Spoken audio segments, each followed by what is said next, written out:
and welcome back to First Act, a podcast from Koshy's Business Builders. I'm Cess Busby. And I'm Adam Bubb.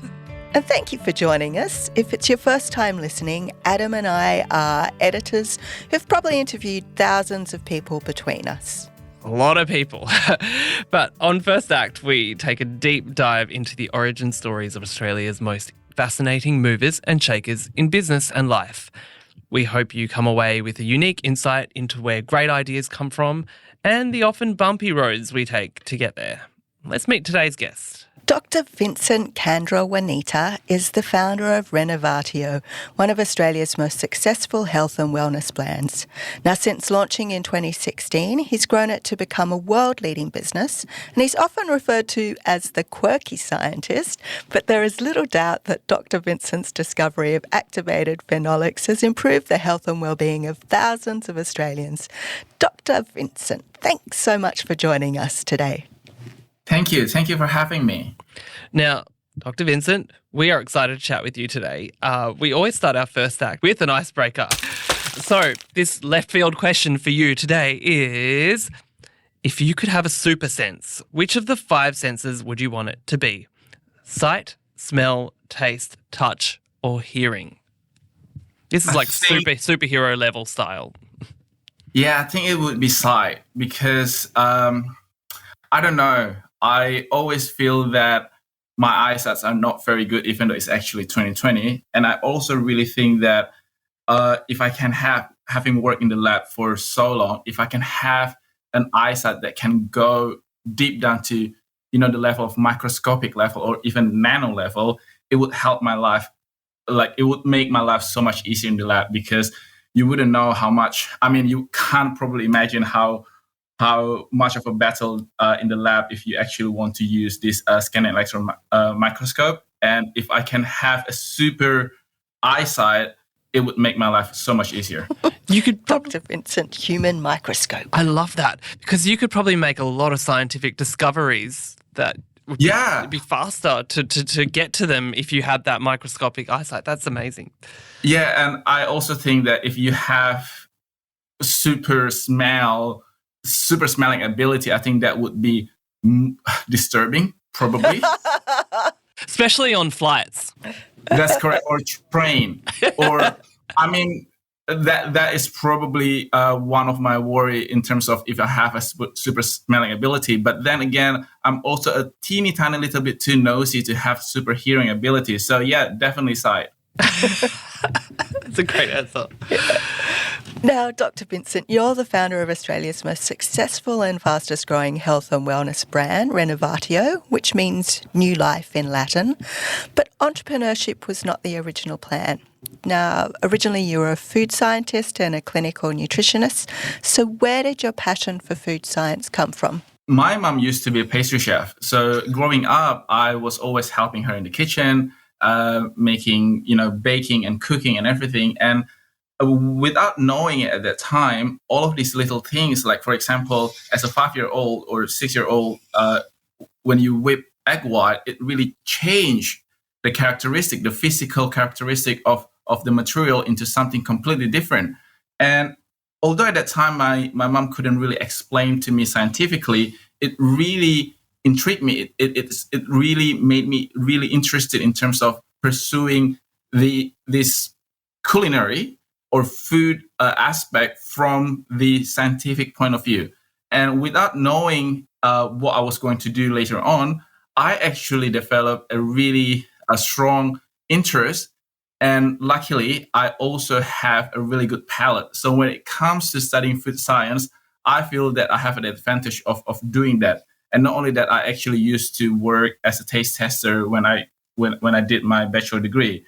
It's an easy job. You get paid to eat and you feel in some form. And, you actually learning by doing and get paid for it. But it's not until I sort of kind of worked with the farmers when I was doing my honors degree that I developed a further interest from the perspective of nutrition. And that's because at that time, Australian apple farmers, they were struggling competing with imported goods because imported apple juice and apple products, they are so cheap that made our farmers unable to compete in terms of the price.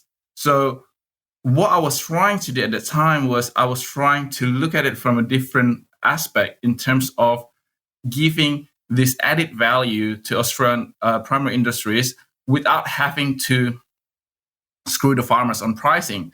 And I came up with the idea of investigating and doing a really large survey in terms of what Australian apples can offer that apples anywhere else in the world cannot. And it came down to, this is really funny, at least to me, not growing up in Australia, I didn't know that Orange is the name of a place. So apple from Orange, I thought that we're doing some magic trick here. But You are turning oranges into apples. No, I know, I thought that would be my claim to fame. They are apples from Orange, just to be clear to anyone listening. Orange in New South Wales. That is correct. So Orange is such a unique place in terms of growing apples because it is cold at night because of the elevated height, but during the day it receives the full force of sunlight. So it really does stimulate the production of antioxidant in apples. But at the same time, because it has volcanic soil, it has really good drainage. So to start with, you have a wonderful, very, very nutritious apples. And during my PhD degree, I invented a technology to activate these health benefiting compounds from apples without the use of any chemical solvents. So we only use water. We invented a technology to allow us to manipulate the behavior of water molecules, achieving high efficiency extraction and activation, and make it bioavailable, which means that our body can absorb it up to 97%. All right.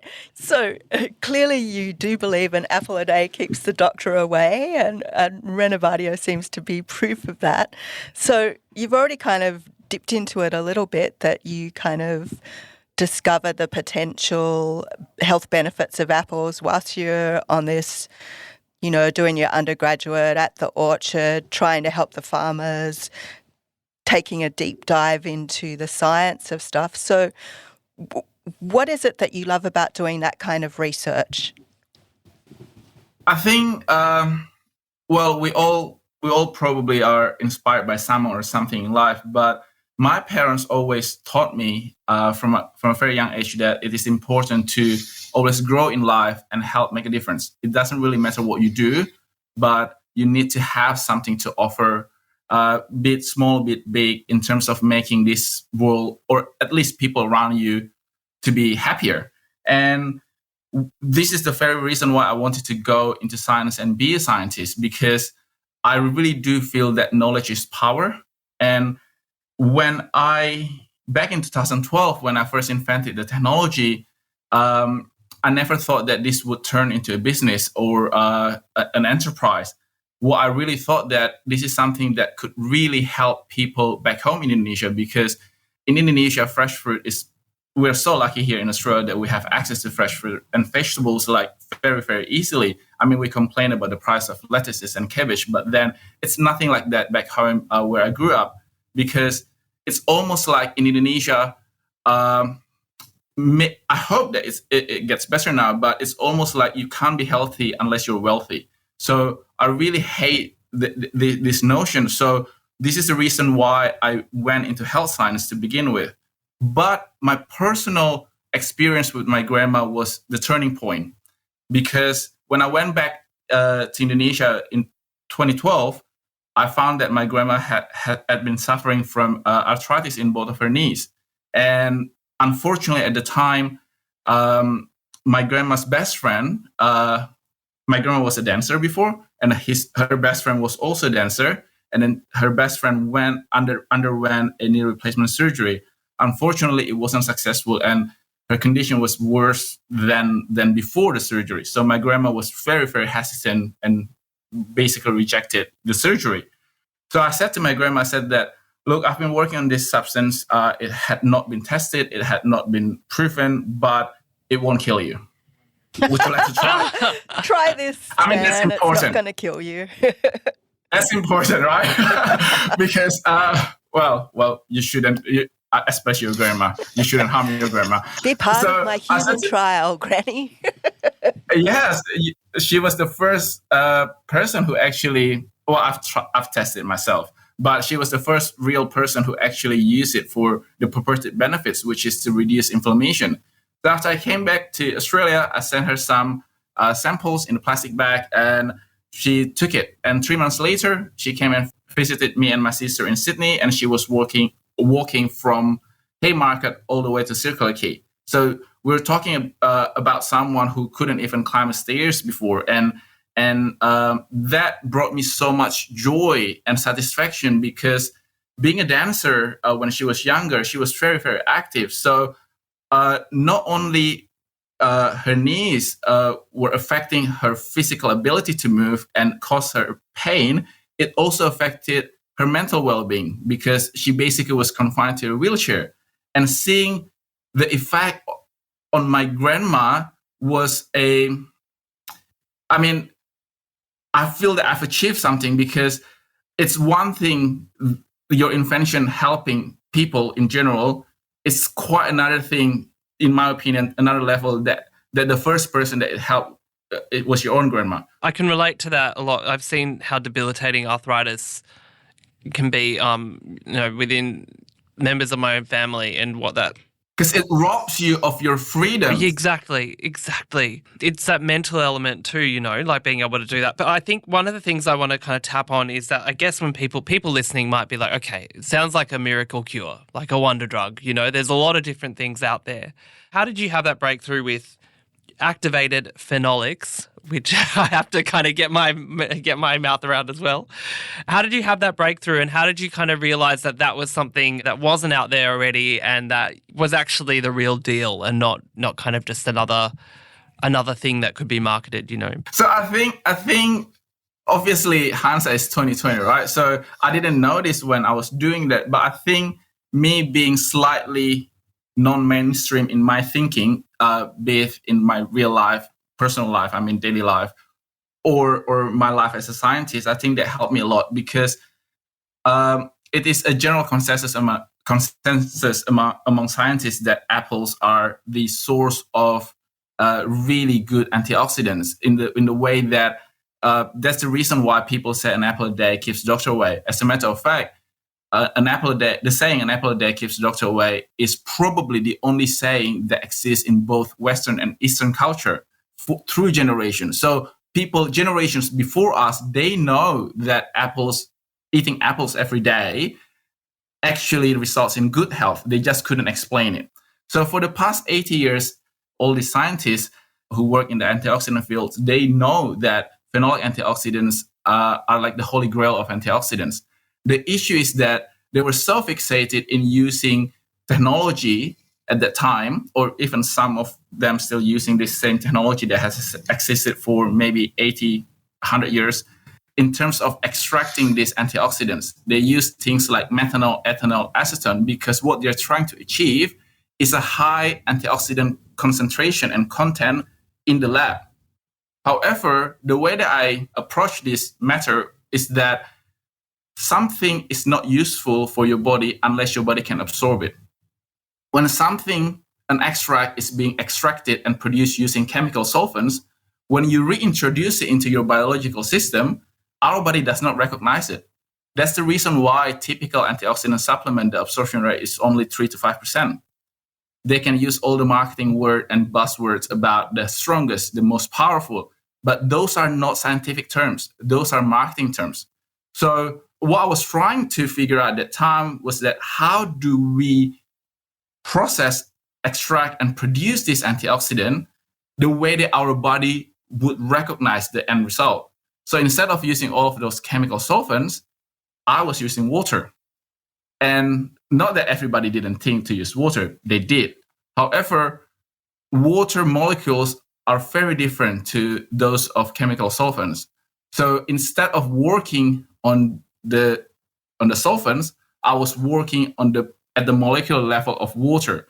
So I managed to find a way that allow us to manipulate how the hydrogen and oxygen molecules work in water to be able to achieve the same efficiency that ethanol, methanol, acetone, or ether can, but in the form that our body recognizes.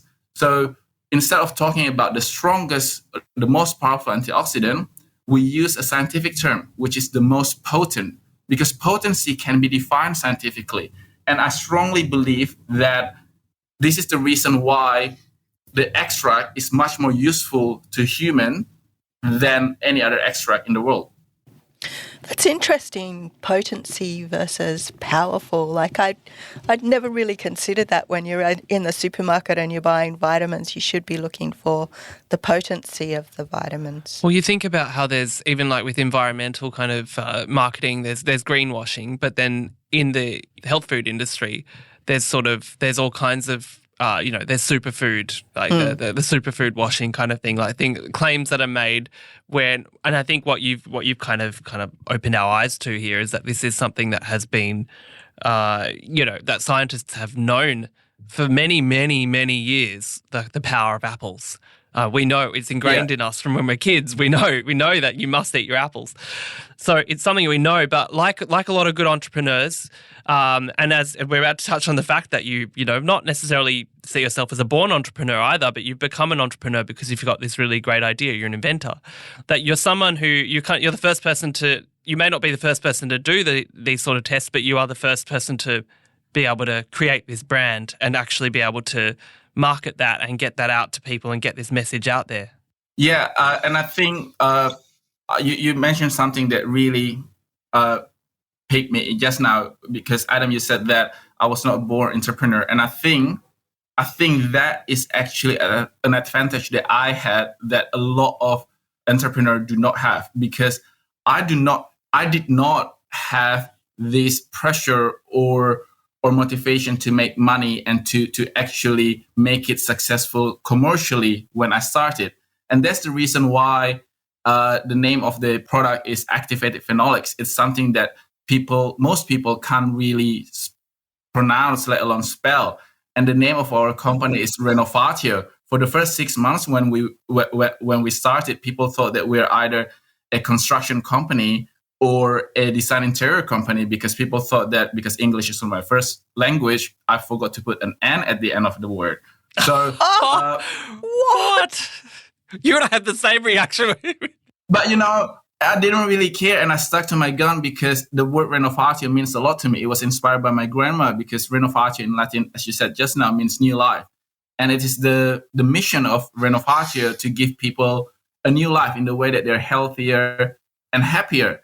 And fortunately for me, this whole mission resonates really well with our customers. And they are the ones that I owe my success and the company's success to, because when they use the product, it is so life-changing that they tell their friends and family. And I think it's a little bit, to me at least, it's a little bit a full circle moment, because it is something that is so organic and so grassroots when it comes to the progression of our company. Now, when you started Renovatio, as Adam's mentioned, you're not a born entrepreneur, so and you were a scientist, food scientist, so obviously you had no business experience. So it must have been a very steep learning curve. What were the main challenges you faced in bringing the product to market? It took us 8 months from me founded the company in 2015 to first product in one store in Queen's Victoria Building in Sydney. There was no one challenge that really stick out in terms of turning myself from a scientist into an entrepreneur or businessman. But what I have to say that it is about the discipline. I think it has very obviously, you have to be disciplined in every aspect of life, including being a scientist. But being an entrepreneur requires different sort of kind of style of discipline. Because when you're in the lab, that there's almost a guarantee. If you do the same thing 1,000 times, you can actually draw a conclusion. It's almost like you have a guaranteed result. Whereas as an entrepreneur, there is no guarantee. I really think that this is probably the profession that has the highest amount of uncertainties. So the discipline lies within myself in terms of I have to be able to pick myself up. I have to be able to keep motivating myself. And I believe that being a dreamer is good. I really believe in the importance and power of dreams. But I was taught to be a doer, because a lot of people think that, I wish, or I hope, or I want to do this. And that's great. The whole research started because everybody in the world at that time wanted to find a cure or a treatment for pancreatic cancer. But they couldn't just yet, and I hope they will very soon. When I went into the clinical nutrition aspect of the research, instead of having this really big dream, I started small, because I thought that, well, while all of you amazing scientists are working on the cure, let me work on how to improve the quality of life of people after they have been diagnosed with pancreatic cancers. So I think the biggest challenge as an entrepreneur is to keep your eyes on the prize, but at the same time, motivating yourself when what you're envisioning is not happening just yet. So I think that's probably the biggest challenge that I have when I sort of kind of repurpose all of my training from being a scientist into the real business world. I think that's probably a challenge many people face, keeping that motivation going, maintaining the passion, and being a doer rather than a dreamer. I mean, dreaming is important. You have to dream. You have to dream, right? Because at the end of the day, if you don't dream, then life is dull. But you have to wake up after you dream and take a shower and fight for your dreams. All right, we'll be back with more from Dr. Vincent after this short break. We are back with Dr. Vincent. Now, Dr. Vincent, your products are now stocked in leading supermarket chains, Woolies and Coles, which is pretty impressive for a challenger brand. How did you go about achieving this?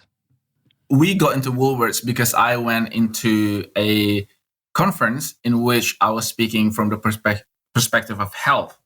And at that time, I remember vividly how nervous I was and how quote unquote small I felt, because everybody else was from Mars, Arnott's, all of these big brands, HelloFresh, and all these corporate people.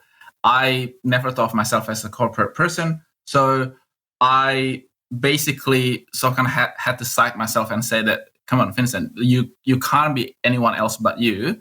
And that's what I did. I went to the stage and gave my presentation, being myself.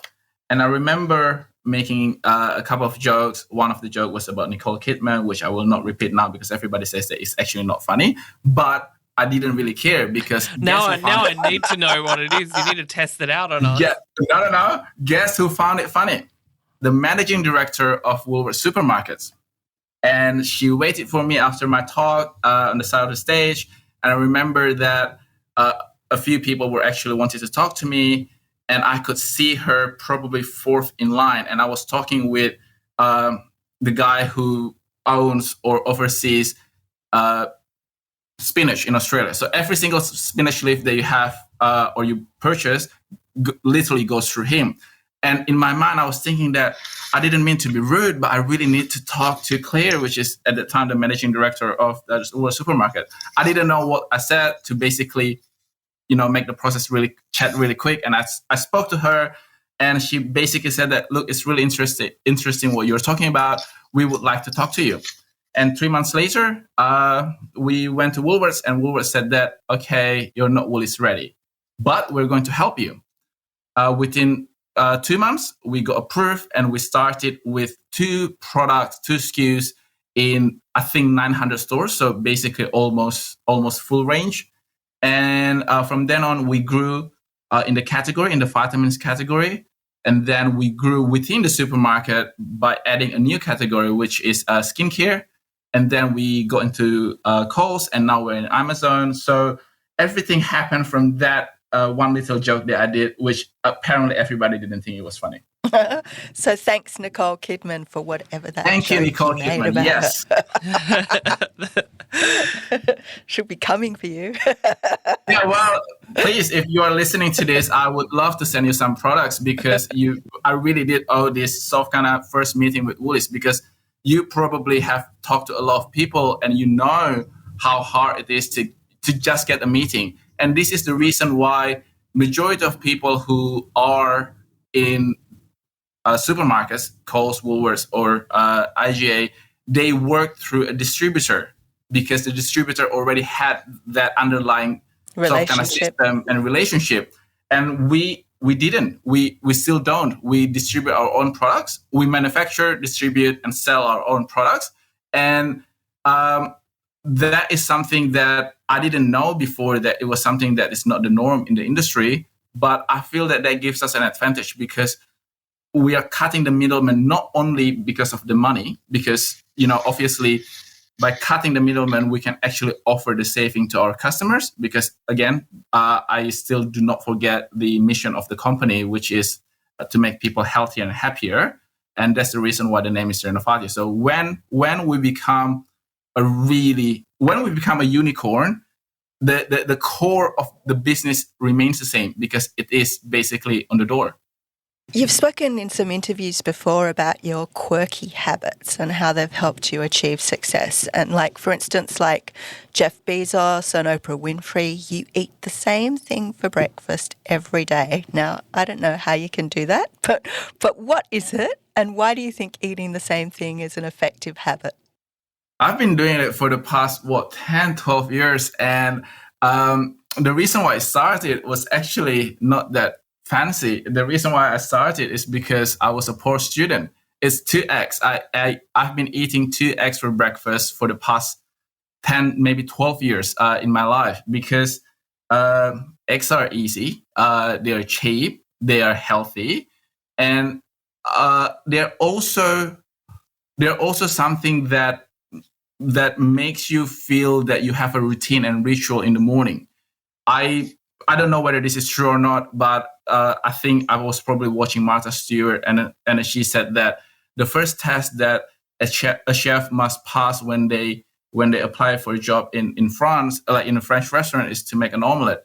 And I challenged myself at that time to make an omelette, and I feel that there is a lot to learn from making an omelette now that I'm an entrepreneur, because making an omelette, it teaches you patience. It teaches you to be adaptable, because sometimes when you make omelette and then the telephone rings, it becomes scrambled egg, but it's fine. So I really think that having this ritual in the morning helps to ground you, because as I said before, being an entrepreneur, there's a lot of uncertainty.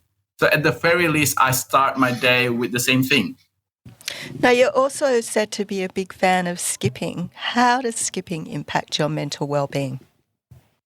It is much better than running because... I disagree. I prefer running. Yeah. But anyway, we can agree to disagree. You would say that, but I can't really run. I try to, and I did for a while when I was living in the city around Hyde Park, but it's really hard for me to be consistent with running. Whereas with skipping, so the way that I do my skipping every day, I do 2,000 skips every day. And sometimes I finish it in 10 minutes. Sometimes it takes me 30 minutes to finish it. But I don't feel that I'm failing when I don't do it in 10 minutes, because I still do 2,000 skips. And having that sense of achieving and completing a task every day, for me, is very therapeutic. For my mental well-being, it makes me feel that, yep, I've done this. I've committed to doing it every day, and I've done that. It doesn't matter whether it takes me 5 minutes or 30 minutes, but I counted 2,000 done. There's no teddy bear, touch the ground for you. It's all business. Skip. Yeah, and it really helped. I mean, people have different reasons as to why they're exercising regularly. And for me, it's to allow for the calorie deficit for me to eat, because I love food. And I think it is the funny thing in life that before, in my 20s, when my metabolic rate is really, really high, I didn't really have the financial freedom to taste and test all of these amazing foods. And now that I'm in my 30s, when the metabolic rate starts to slow down, I actually have the financial capability to access all of these good foods and good drinks and everything. So to offset that, I have to exercise now. That's so funny because you were talking about being a taste tester early on. That was what, like in your 20s, right? So you were able to taste some things then, but it's a very different job. It's a very different undertaking, like when you're actually from being paid to taste things to being able to choose what you want to eat and what you want to taste. And say I'll give you an example. It's chocolate cake, right? But you're testing 12 different types of chocolate cake. And you have to like really pick the difference between all the 12 samples. So yeah, you're right. It's very different. Wow, I'm just thinking about all that cake now. Like you would feel. I know. You feel sick. I always see them on MasterChef when they have to test like their top 24 contestants, and they have to test like they just keep on testing dishes. I'm just thinking, what if you're just having a day where you're just not hungry, or you just don't feel like it? That's just not part of the job. So I don't know. Maybe there's not. Maybe the taste tester thing it sounds better than it actually is. It is a real job. Let me tell you that. It is a real job. And as a student, it paid really well. Wow. I wonder, there might be people listening here who are wondering how to get into taste testing. Is this like a job that's advertised on job ad websites, or is it among university students? Is that how you found out about it? Yeah, I found out about it from a company that we did a field trip to as a student when I was doing my food science degree.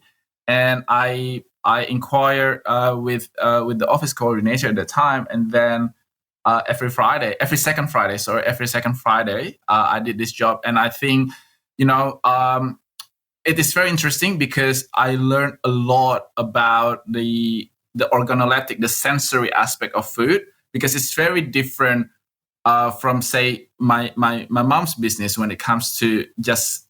When I say just, I didn't mean to undermine it, but when you sell fresh fruit compared to packaged food, because there's so many more different factors that you have to consider when you are selling your packaged food. For example, when you sell a box cake, the ready-made cupcake, for example, you have to make it fancy enough so that people feel that they're achieving something when they're making it. But you also have to make it foolproof enough so that slight variation between recipes and the way that you whisk it, the way that you mix it, will still yield the same result.